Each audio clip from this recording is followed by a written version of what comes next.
Please do like share and subscribe, और कृपया करके इस चैनल को बढ़ाने के लिए आप इसको सब्सक्राइब कीजिए, साथ साथ अपने दोस्तों के बीच में भी इसको शेयर जरूर कीजिए। धन्यवाद।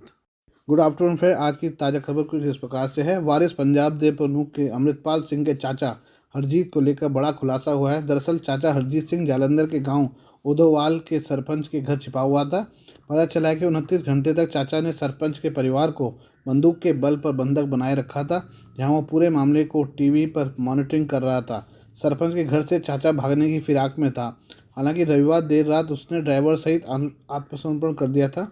वहीं सरपंच के बयानों के आधार पर पुलिस ने चाचा हरजीत सिंह के खिलाफ केस दर्ज कर लिया है। बता दें कि चाचा हरजीत पर राष्ट्रीय सुरक्षा कानून NSA लगाया गया है, जिसे अमृतसर एयरपोर्ट के जरिए असम की डिब्रूगढ़ जेल भेजा गया है। कंगाली से जूझ रहे पाकिस्तान में हालत यहाँ तक पहुँच गए हैं कि विदेशों से मिली मदद और राहत सामग्री भी चोरी हो रही है। रूस ने पाकिस्तान की मौजूदा हालत पर तरस खाकर 40,000 टन से ज़्यादा गेहूं मदद के तौर पर दिया था, लेकिन यह गेहूं ज़रूरतमंद लोगों तक नहीं पहुंचा, बल्कि चोरी हो गया है। पाकिस्तान सरकार ने इस मामले में सख्ती से एक्शन लेते हुए अपने 67 अधिकारियों को सस्पेंड कर दिया है। साथ ही कारण बताओ नोटिस भी जारी किया है। पाकिस्तानी मीडिया रिपोर्टों के मुताबिक कथित तौर पर सिंध खाद्य विभाग के कर्मचारियों की मिलीभगत से सिंध प्रांत के 10 जिलों में स्थित सरकारी गोदामों से लगभग 40,352 टन गेहूं चोरी हो गया है। रूस ने इस महीने की शुरुआत में पाकिस्तान को 50,000 टन गेहूं की आपूर्ति की थी। पाकिस्तान में खाने की कमी को लेकर लोग सड़कों पर प्रदर्शन कर रहे हैं। कई लोग भुखमरी की कगार पर पहुंच गए हैं। रूस ने मानवीय आधार पर पाकिस्तान को इतनी बड़ी राहत दी थी। मीडिया रिपोर्ट के अनुसार मॉस्को ने 9 मालवाहक जहाज़ों के माध्यम से पाकिस्तान को 4,50,000 टन गेहूं की आपूर्ति करने की योजना बना रहा है। द न्यूज़ अखबार के मुताबिक गबन में कथित संलिप्तता के लिए जिन अधिकारियों को निलंबित किया गया है, उनमें 49 खाद्य पर्यवेक्षक और 18 खाद्य निरीक्षक शामिल हैं। इसमें कहा गया कि दाद लदकाना सहित बेनजीराबाद, कबर, सादाबाद, जैकोबाबाद, खैरपुर, सुक्कुर, घोटकी, संगर और मीरपुर खास जिलों में स्थित गोदामों से गेहूं की चोरी की गई थी। द डॉन की एक रिपोर्ट के मुताबिक रूस से गेहूं की आपूर्ति 31 मार्च तक पूरी हो जाएगी। भारत में खालिस्तान समर्थक अमृतपाल की गिरफ्तारी के लिए जारी धरपकड़ के बीच ऑस्ट्रेलिया के ब्रिस्बेन में 19 मार्च को रेफरेंडम 2020 सिखों का अलग देश बनाने के लिए वोटिंग की तारीख सुनिश्चित हुई थी। इसका सोशल मीडिया पर जोर शोरों से प्रचार भी हुआ था। हालांकि जब वोट का दिन आया तो हाल कुछ और दिखे। सामने आई तस्वीरों में सेंटर के बाहर नजर आ रहे चंद सिखों के साथ ये खालिस्तानी प्रोपेगेंडा पूरी तरह फेल होता नजर आया। ऑस्ट्रेलिया टुडे की रिपोर्ट के मुताबिक जहां रेफरेंडम का स्थान निर्धारित किया गया था, वहाँ चंद लोग खालिस्तान का झंडा लेकर खड़े नजर आए। रिपोर्टर के अनुसार वहाँ 100 लोग भी मुश्किल से इकट्ठा हुए। बाहर खालिस्तान रेफरेंडम ऑस्ट्रेलिया का पोस्टर लगा हुआ है और कुछ लोग खालिस्तानी झंडा लेकर खड़े हैं। इसके अलावा आसपास कुछ नहीं है। ऑस्ट्रेलियन हिंदू मीडिया द्वारा जारी तस्वीरों में भी दिख रहा है कि कैसे जिस खालिस्तान रेफरेंडम का इतना हल्ला किया गया था, वो चंद लोगों के साथ सिमट गया। ऐसी तस्वीरें देखने के बाद नेटिजन्स में संतुष्टि दिखाई दे रही है। वो कमेंट करके उन सिखों का धन्यवाद दे रहे हैं जिनके कारण ये खालिस्तानी प्रोपेगेंडा फेल हुआ है। ये भी कहा जा रहा है कि मेलबोर्न में 10,000 के करीब सिख थे, लेकिन इस रेफरेंडम में चंद लोग हैं। कुछ लोग ऐसे भी हैं जो ये कह रहे हैं कि इस रेफरेंडम में शामिल लोगों का भारतीय पासपोर्ट सरकार को रद्द कर देना चाहिए और उन्हें वापस दोबारा भारत में नहीं आने देना चाहिए। बता दें कि खालिस्तानी संगठन सिख फॉर जस्टिस ने एक अलग देश खालिस्तान के लिए दुनिया के तमाम सिखों में रेफरेंडम 2020 नाम से वोटिंग शुरू करवाई थी। इससे पहले 29 जनवरी 2023 को ऑस्ट्रेलिया के मेलबोर्न में भी वोटिंग हुई थी। तब कई खालिस्तानी समर्थकों ने बल्ले और धारदार हथियारों से वार किया था। इतना ही नहीं, ब्रिस्बेन में भी पिछले कुछ समय से हिंदू मंदिरों को निशाना बनाया जाता है। कई भारत विरोधी नारे और मोदी विरोधी नारे दीवारों पर लिखे जाने की घटना सामने आती रहती है। पाकिस्तान के पूर्व प्रधानमंत्री इमरान खान ने दावा किया है कि कोर्ट पर सुनवाई के दौरान उनकी हत्या की साजिश रची जा रही है। हो सकता है सुनवाई के दौरान उनकी मौत हो जाएगी। इमरान खान ने अपील की है कि उन्हें कोर्ट की सुनवाई में वर्चुअली जुड़ने की इजाज़त दी जाए। इमरान खान ने इस मांग को लेकर पाकिस्तान के मुख्य न्यायाधीश उमर अता बंदियाल को चिट्ठी भी लिखी है। इमरान ने कहा है कि शनिवार को जब वो तोशाखाना मामले की सुनवाई के लिए इस्लामाबाद में कोर्ट पहुंचे थे तो उन्हें मारने की साजिश रची गई थी। सोमवार को पाकिस्तान के मुख्य न्यायाधीश उमर अट्टा बांदियाल को लिखे पत्र में परेशान PTI प्रमुख ने उनसे अपने खिलाफ दर्ज मामलों को जोड़ने का भी आग्रह किया। पिछले एक सप्ताह में अदालत में पेशी और इमरान खान को गिरफ्तार करने के प्रयास के दौरान लाहौर और इस्लामाबाद में कानून प्रवर्तन एजेंसियों और पीटीआई कार्यकर्ताओं के बीच झड़पें हुई। इन झड़पों में पीटीआई के कई कार्यकर्ता और पुलिसकर्मी घायल हुए हैं। पुलिस ने लाहौर, रावलपिंडी और इस्लामाबाद से पीटीआई के 300 से अधिक कार्यकर्ताओं को गिरफ्तार किया है और उन पर आतंकवाद के आरोप लगाए हैं। क्रिकेटर से बने इमरान पर आतंकवाद, हत्या, इश्क निंदा, हत्या के प्रयास और राजद्रोह जैसे आरोपों का सामना कर रहे करीब 100 मामलों में भी केस दर्ज किया गया है। ये सभी मामले खान के खिलाफ पिछले 11 महीनों के दौरान स्थापित किए गए हैं, जब पीएमएलएन की नेतृत्व वाली सरकार उन्हें अविश्वास मत के माध्यम से बाहर करने के बाद सत्ता में आई थी। चीन के राष्ट्रपति शी जिनपिंग सोमवार को रूस की राजधानी मॉस्को पहुंचे। उम्मीद जताई जा रही है कि वह यूक्रेन युद्ध में एक संभावित शांति दूत के रूप में बीजिंग की भूमिका पर जोर दे सकते हैं।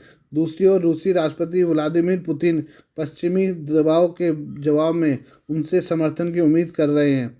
बीते शुक्रवार को इंटरनेशनल क्रिमिनल कोर्ट की ओर से गिरफ्तारी वारंट जारी होने के बाद पुतिन से हाथ मिलाने वाले जिनपिंग पहले वैश्विक नेता हैं। आईसीसी ने यूक्रेन युद्ध के बाद से बच्चों के अवैध निर्वासन के लिए पुतिन की गिरफ्तारी के आदेश जारी किए हैं। शी जिनपिंग सोमवार को 3 दिवसीय दौरे पर रूस पहुंचे हैं। जिनपिंग रूस के राष्ट्रपति व्लादिमीर पुतिन के साथ बैठक करेंगे। रूस यूक्रेन में जारी युद्ध के बीच जिनपिंग पुतिन के बीच होने वाली इस बैठक को अहम माना जा रहा है। चीन और रूस ने जिनपिंग की यात्रा को दोनों देशों की मित्रता को और प्रगाढ़ करने के प्रयासों के हिस्से के रूप में बताया है।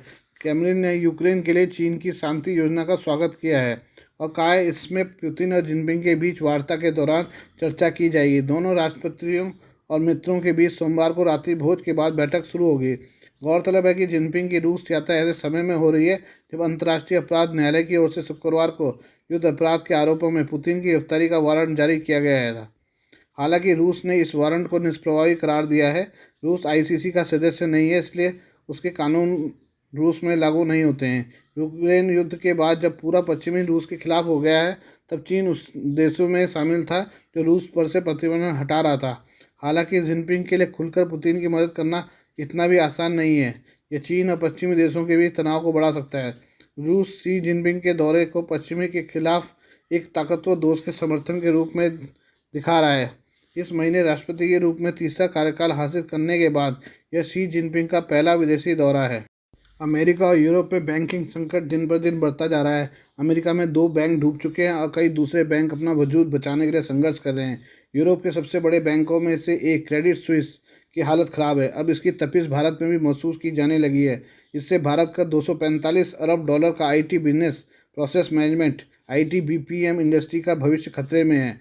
एनालिस्ट का कहना है कि इस इंडस्ट्री का 41% revenue banking, financial services and insurance BFSI sector से आता है। दुनिया के बड़े बैंकों के डूबने से इस सेक्टर का रेवेन्यू बुरी तरह से प्रभावित हो सकता है। ये बैंक न केवल अपना मौजूदा टेक बजट में कटौती कर सकते हैं, बल्कि आगे की डील्स को भी बंद कर सकते हैं। एनालिस्ट का कहना है कि अगर बैंकिंग सेक्टर गिराता है तो इसका सबसे ज़्यादा असर TCS, इन्फोसिस, विप्रो और LIT पर सबसे ज़्यादा असर पड़ सकता है। इसकी वजह यह है कि इन कंपनियों का अमेरिका के फाइनेंशियल इंस्टीट्यूशंस के साथ सबसे ज़्यादा बिजनेस है। HFS रिसर्च के फाउंडर फिल फैर्शत का कहना है कि अमेरिका के रीजनल बैंकों की हालत खस्ता है। इससे उन्हें सर्विस देने वाली कंपनियों में खलबली मची हुई है। इनमें TCS और इन्फोसिस भी शामिल है। फैर्शत ने कहा कि मैंने इस हफ्ते IT फर्म के CEO से बात की। उनका कहना है कि पूरे सेक्टर में खलबली मची है। TCS, इन्फोसिस और माइंट्री ने इस बारे में पूछे गए सवालों का जवाब नहीं दिया है।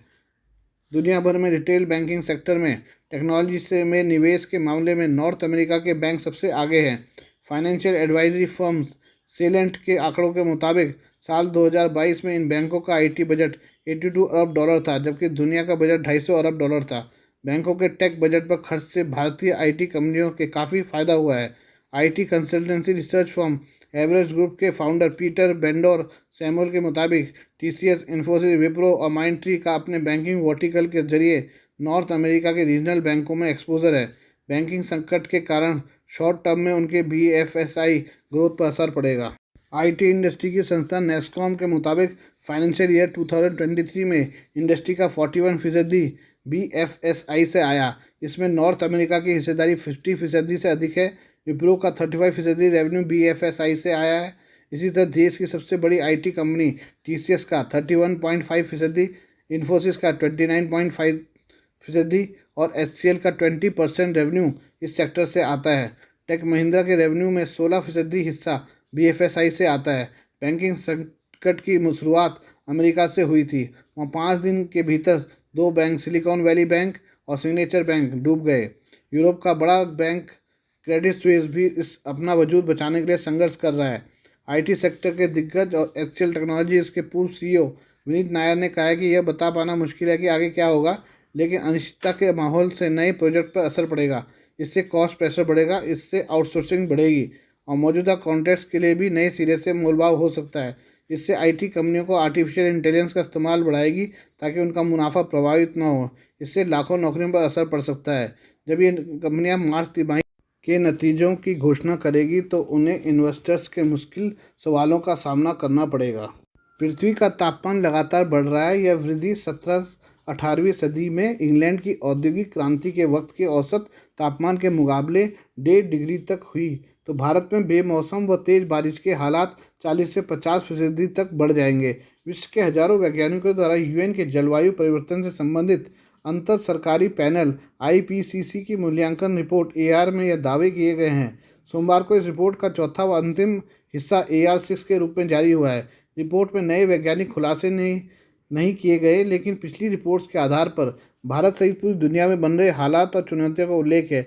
जलवायु परिवर्तन से नुकसान को अपूरणीय बताते हुए इन्हें मानव व पूरी पृथ्वी पर फलते फूलते जीवन के लिए बड़ी विपदा करार दिया गया है। मौसम के चरम हालात, प्राकृतिक आपदाओं, प्रजातियों के खात्मे की आशंका जताते हुए पूरी दुनिया को तत्काल कड़े कदम उठाने की जरूरत बताई गई है। यह रिपोर्ट औसत तापमान 1.5 डिग्री बढ़ने से रोकने के अवसरों रहते जारी हुई आखिर IPCC रिपोर्ट है। इसके बाद 2030 तक ऐसी कोई रिपोर्ट नहीं आएगी। प्राकृतिक आपदाओं से हुए नुकसान का भी आकलन किया गया है। इसमें चेन्नई में 2015 में आई बाढ़ से $300 करोड़ के नुकसान का अनुमान है। वहीं 2020 में पश्चिम बंगाल और बांग्लादेश में आए अम्फन चक्रवात से $1350 करोड़ का नुकसान आंका गया है। जलवायु परिवर्तन की 5 वजह, इसमें मानव व जीवों के लिए असामान्य और खतरनाक वातावरण बनना, चरम मौसमी घटनाएं होना, बिगड़े वातावरण का क्षेत्र में विस्तृत दुष्प्रभाव, बेहद बड़े स्तर की घटनाओं का होना शामिल है। रिपोर्ट के अनुसार तापमान 1.5 से 2 डिग्री बढ़ने पर भारत के विस्तृत भूभाग में बाढ़ का खतरा पैदा हो जाएगा। 2030 तक भारत के 46% जंगल और 2080 तक 54% जंगल आग व सूखे की जद में होंगे। ज़्यादा खतरा हिमालय व पश्चिमी घाट के जंगलों पर है। तापमान 4 डिग्री सेल्सियस बढ़ने पर हिंद महासागर में 80% से अधिक जीवों के लिए वातावरण खतरनाक हो जाएगा। भारत और प्रशांत महासागर में 2584 मूंगा चट्टानों के अध्ययन में सामने आया है कि इनमें से 17% को संरक्षण की जरूरत है, 28% खत्म होने के चरण में पहुंच चुकी है और 54% को बचाने के लिए विशेष प्रयास करने होंगे। समुद्र का स्तर बढ़ने पर किनारों पर बसे शहरों में भूजल के खारेपन से पेयजल संकट भी आ सकता है। केरल में तटीय क्षेत्रों और सुंदरवन के इलाकों में यह देखा गया है। इससे मिट्टी को भी नुकसान हो रहा है। केंद्रीय पर्यावरण, वन एवं जलवायु परिवर्तन मंत्री भूपेंद्र यादव ने रिपोर्ट का स्वागत कर कहा कि इससे जलवायु परिवर्तन को मानवता के लिए प्रमुख खतरों के रूप में देखा गया है। नीति निर्माताओं के लिए बनी यह रिपोर्ट भारत द्वारा क्लाइमेट जस्टिस और समानता की घोषणा को भी समर्थन देती है। यादव ने कहा कि जलवायु परिवर्तन कम करने के लिए विकसित देशों द्वारा विकासशील देशों को वित्तीय सहयोग दिया जाना है, लेकिन इस वक्त दी जा रही राशि नाकाफ़ी है। अमेरिका ने $10,000 करोड़ के सहयोग का वादा पूरा नहीं किया। रिपोर्ट में वैश्विक स्तर पर वित्तीय सहयोग बढ़ाकर विकासशील देशों को तत्काल मुहैया करवाने पर जोर दिया गया है। आज के लिए बस इतना ही। बाकी मिलते हैं आपसे कल नई खबरों के साथ। धन्यवाद।